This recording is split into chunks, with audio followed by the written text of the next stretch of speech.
ovo je, ja mislim, jedna nova era u našim odnosima, era većeg razumevanja i iskrenih odnosa. Vi ste videli juče, ja nijednom prilikom nisam rekao ništa što bi sakrilo našu politiku. Naprotiv, ja sam rekao, naš cilj i naš nacionalni interes jeste u ovom trenutku da uđemo u Evropsku uniju.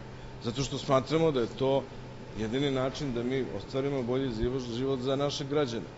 S druge strane, to apsolutno nema nikakve veze i ne treba niko da postavlja pitanje ili Evropa ili Rusija. Naprotiv, mi treba da idemo u Evropu, ali nikad ne treba da smetnemo se uma da nam je Rusija ipak najiskreniji, najveći prijatelj. S druge strane, integracije koje Rusija ima, oblici integracije, jednostavno nisu, Srbija ne pripada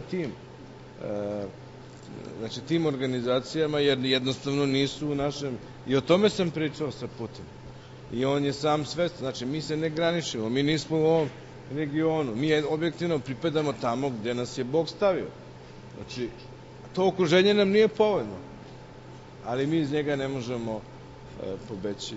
I jedan iskren odnos, iskrena politika, mislim da će biti u interesu i Srbije i Rusije.